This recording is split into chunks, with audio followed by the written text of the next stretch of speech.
ഞണ്ട് ഞണ്ട്. ഈ വെയില് കൊണ്ട് താൻ 2 ദിവസം പനി പിടിച്ച് കിടന്നാൽ ആർക്കും ഒരു നഷ്ടം ഉണ്ടാകാൻ പോണില്ല. ബാക്കിയുള്ളവർ ഞാൻ ഒരു ദിവസം കിടന്നാല് എത്ര പേരുടെ വയറ്റിപ്പാടാ കൂട്ടാൻ പോകുന്ന എനിക്കറിയാവോ? തന്നെ തന്നെ എന്ത് പറഞ്ഞാലും തന്നെ തന്നെ. ഞാൻ പറഞ്ഞത് എനിക്ക് മനസ്സിലായോ? എന്തെന്ന് മനസ്സിലായി? വെയില് ഇടോ കൊട എനിക്കൂടെ പിടിക്കാൻ.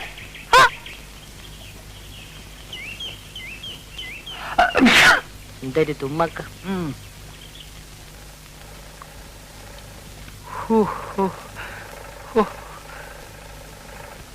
എന്റെ കർത്താവേ. എടാ വാറുണ്ണി, എന്തോ ഒന്നിങ്ങോട്ട് വന്നേ. നിനക്ക് ഞാനൊരു ഉമ്മൻ ചിരട്ട കള്ള. ഇതെന്താ പാവാടാ? ഒറ്റ അലക്കണ്ടല്ലോ നിന്റെ മോണ്ട തിരിഞ്ഞു പോവും.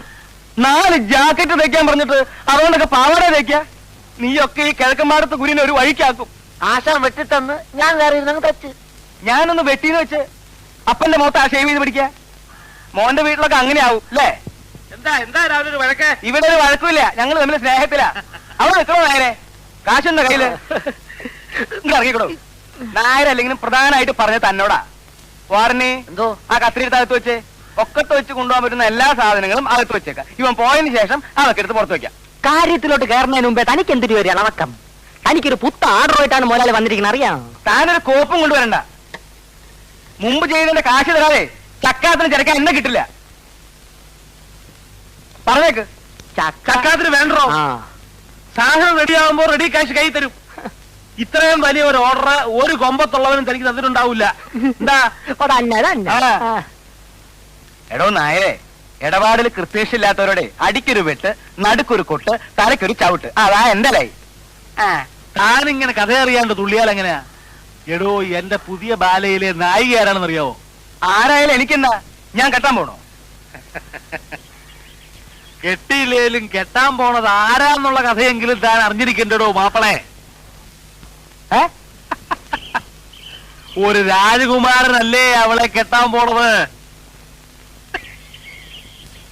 എഴുതേരട്ടെ. താൻ ഞെട്ടരുത്. കോടീശ്വരനായ സുരേഷ് മേനോന്റെ സ്വന്തം കാമുകയാണ് ഇനി മുതൽ എന്റെ ബാലയിലെ പുതിയ നായിക. അയാളാണ് ഇനി ബാലയ്ക്ക് വേണ്ടി പണം മുടക്കാൻ പോകുന്നത്. ഞെട്ടിയല്ലേ? എന്റെ ഈ വിഷാദം വരണില്ലേ? എന്റെ മുടിപ്പര അമ്മച്ചിയാണ് താനീ കേട്ട എല്ലാം സത്യമാണ്. സുരേഷ് മേനോൻ കെട്ടാൻ പോണ് രോഹിണി നായിക ബാലെ ടിക്കിരി മുട്ടം. വിശ്വാസമില്ലേ? താൻ കാര്യം ചെയ്യും. പുതിയ ബാലയ്ക്കുള്ള കോസ്റ്റ്യൂംസ് കംപ്ലീറ്റ് തയ്ച്ചിട്ട് ബില്ല് രോഹിണിയുടെ പേരില് അയാളുടെ ഓഫീസിലേക്ക് അയച്ചു. വേണമെങ്കിൽ 5-10 കേറി പോടേ. പൂച്ചയ്ക്ക് എന്തൊരു വേണമെങ്കിൽ 5-10 കൂട്ടിക്കോ. എന്നിട്ട് കാശ് ഉടനെ കിട്ടുമോ നോക്കിക്കോ. നിങ്ങൾ ഇത് ആദ്യം പറയേണ്ടതായേ. വന്നു കയറുന്ന ഐശ്വര്യം വിളിച്ചു പറഞ്ഞുകൊണ്ട് നടക്കുന്ന സ്വഭാവം എനിക്ക് പണ്ടേ ഇല്ല. എന്തൊക്കെയാ വേണ്ടേന്ന് വെച്ചാ നമുക്ക് ലിസ്റ്റ് എടുക്കാം. മനുഷ്യൻ നന്നാവണത് കണ്ടുകൂടാത്തവർ അയലത്തുള്ളവന്മാര്. ചെല്ലി ചെല്ലി.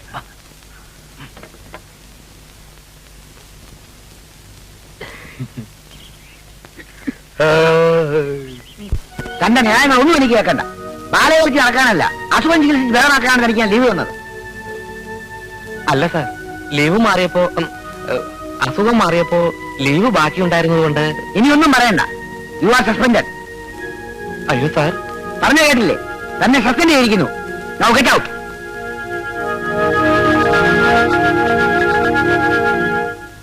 കാരണക്കുറ്റി നോക്കി ഒരു പെട ഞാൻ വെച്ച് തരും. കാര്യവിവരമുള്ള ഒരുത്തരെങ്കിലും ഇരിക്കണമെന്ന് കരുതിയാ തന്നെയാണ് അകത്ത് കയറ്റിയത്.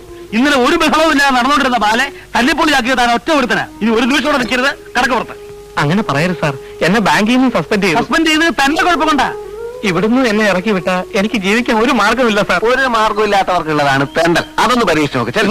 ഒരു മിനിറ്റ് ഇവിടെ നിർത്തരുത്. ഇവനെ രോഹിന്റെ പിന്നാലെ മനസ്സ് നടത്ത് നടക്കുക. ഞാൻ കണ്ടിട്ടുണ്ട്. എടോ പറ്റേ മര്യാദയ്ക്ക് പറഞ്ഞ് ഇറങ്ങി പോവാൻ. ബാക്കിയുള്ളവരെ കഞ്ഞിക്കുള്ള പാറ്റ ഇടാ ഇറങ്ങി പോവാൻ. ഒന്ന് പൊട്ടിച്ച് കൊടുക്കുകയും അതെനിക്ക് കഴിയില്ലേ? അത് ഞാൻ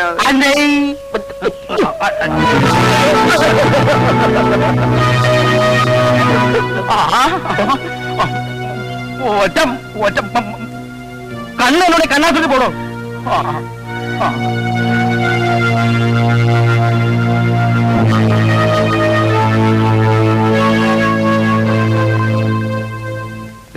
നിങ്ങൾ ഓർഡർ ചെയ്ത സാധനങ്ങളൊക്കെ റെഡി ആയിട്ടുണ്ട് കേട്ടോ. ബില്ല് ഞാൻ ഒരു ലൈനിൽ സുരേഷ് മെന്നു വിട്ടിട്ടുണ്ട്. ആ ബില്ല് ഇവിടെ ചെന്നാ ഉടനെ തന്റെ കാശ് കൈ കിട്ടും. ദേ, വെറുതെ മനുഷ്യന് ചുറ്റിക്കില്ലല്ലോ. ഹാ താൻ പേടിക്കണ്ടോ നമ്മളെ? രോഹിണി എന്ന് പറഞ്ഞ അയക്ക് ജീവനാ. തന്റെ തക്കാപ്പിച്ച ബില്ല് അയക്ക് പുല്ല. പുല്ലാണ് പറഞ്ഞിട്ട് അവസാനം ബില്ലിങ്ങൾ തിരിച്ചു വരരുത്. തനിക്ക് എന്നെ അറിഞ്ഞൂടാ. അറിയാം. അതുകൊണ്ടാ മുമ്പേ തന്നെ പറഞ്ഞത്. ആ വേഷങ്ങളൊക്കെ എവിടെ? പഠിക്കാൻ എടുത്തിട്ടുണ്ട്. കൈവണ്ടിയില്ല കൊണ്ടുവന്നിരിക്കണേ. പോയി എടുത്തോണ്ട് വാ. ഉണ്ടല്ലോ ആനപ്പഴാ. ഏതായി രോഹിണി? ആ ലിസ്റ്റിൽ ഒരുപാടുണ്ടല്ലോ, ഓർമ്മയാണില്ല. സത്യമായിട്ടും ജെയിംസ് എനിക്ക് തരാണെന്ന് അറിയില്ല. എന്നാലൊരു കാര്യം ചെയ്യാം, ഏതെങ്കിലും ഒരു ക്ലാർക്കിനെ കൊണ്ട് ഇതൊന്ന് അന്വേഷിപ്പിക്കാം. ആറ്റിക്കളഞ്ഞാലും അളന്നു കളയണമെന്നാണല്ലോ പ്രമാണം. വേണ്ട, ആ ബില്ലിംഗ് ഇതാ, ഞാൻ തന്നെ അന്വേഷിച്ചോളാം. ഒരു ക്ലർക്കിന്റെ വേഷം കെട്ടി എനിക്ക് ചേരുമോ എന്ന് നോക്കട്ടെ. ചേടാ, കടുവയെ കിടവ് പിടിച്ച കഥയായല്ലോ.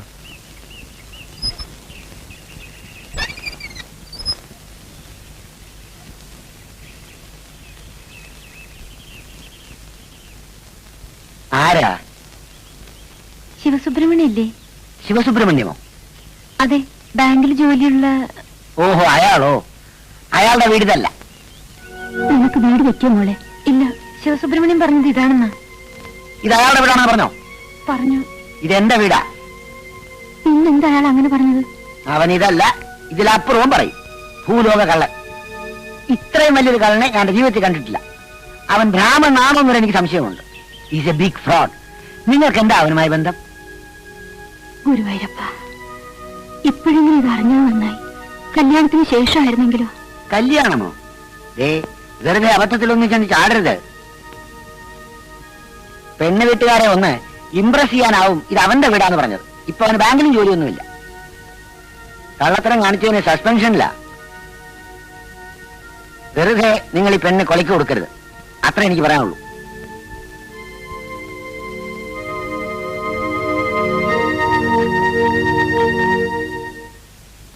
എന്താ സാറേ, ബില്ല് പാസ്സായ? അതിന്റെ കാര്യം ചോദിക്കാനാണ് ഞാൻ വന്നത്. നിങ്ങളല്ലേ 30,000 രൂപയുടെ ബില്ല് അയച്ചത്? അതെ, ഇതിലൊരു കള്ളത്തരമില്ല കേട്ടോ. ബില്ലെന്താ അവിടേക്ക് അയച്ചത്? പിന്നെ എന്റെ അമ്മായിപ്പന്റെ വീട്ടിലേക്ക് അയക്കാ. നിങ്ങൾ ചെക്കിങ്ങിന് വന്നതായിരിക്കും അല്ലേ? ബില്ല് സുരേഷ് മേനോൻ സാർ കണ്ടോ? ആ ഇല്ലെന്ന് തോന്നുന്നു. ആ, അതാ കുഴപ്പം. അങ്ങേര് കണ്ടാ ഉടനെ പാസ്സാക്കിയേനെ. അതെന്താ? സുരേഷ് മേനോൻ സാറിന്റെ കാമുകി ബാലയിൽ അഭിനയിക്കാൻ വേണ്ടി എടുത്ത ഡ്രസ്സിന്റെ വിലയും അതിന്റെ തയ്യൽ കൂലിയുമാണ് ആ ബില്ല്. എനിക്ക് അല്ല, അങ്ങേർക്ക് അങ്ങേർക്ക് അങ്ങനെ ഒരു കാമുകയില്ലല്ലോ. പിന്നെ തന്നോട് എഴുന്നള്ളിച്ചിട്ടാണല്ലോ അയാൾ പ്രേമിക്കാൻ പോണത്. ഇതൊക്കെ മുതലാണ് വേറെ സ്വന്തം കാര്യം. താൻ ബില്ല് മുതലുടെ കൈ കൊടുത്താൽ മതി, അത് പാസ്സായിക്കോളൂ. ശരി, കൊടുത്തേക്കാം. അല്ല, നിങ്ങൾ എങ്ങനെ ഇതൊക്കെ അറിഞ്ഞു? കീരിക്കാട്ട് ചെല്ലപ്പൻ പറഞ്ഞു. കീരിക്കാട്ട് ചെല്ലപ്പൻ അയാളുടെ ട്രൂപ്പിലെ നായിക രോഹിണിയ സുരേഷ് മേനോൻ സാറിന്റെ കാമുകി. ഈ ബാലേ ട്രിപ്പ് എവിടെയാ? അത് ഇവിടെ അടുത്താ. അപ്പൊ ഞാൻ വരട്ടെ. സാറേ, ആ ബില്ലൊന്ന് പാസ്സാക്കണേ. ആ നോക്കട്ടെ. നമുക്ക് എന്തെങ്കിലും നക്കാപ്പിച്ച് വേണമെങ്കിൽ ഞാൻ ശരിയാക്കി തരാം. തേങ്ങ അടിക്കണമെന്ന് പറഞ്ഞ അമ്മയുടെ നെഞ്ചത്ത് തന്നെ വേണോ? എന്താ പറഞ്ഞ? അല്ല, ഈ കാശ് ഉടനെ ശരിയാക്കാം. ആ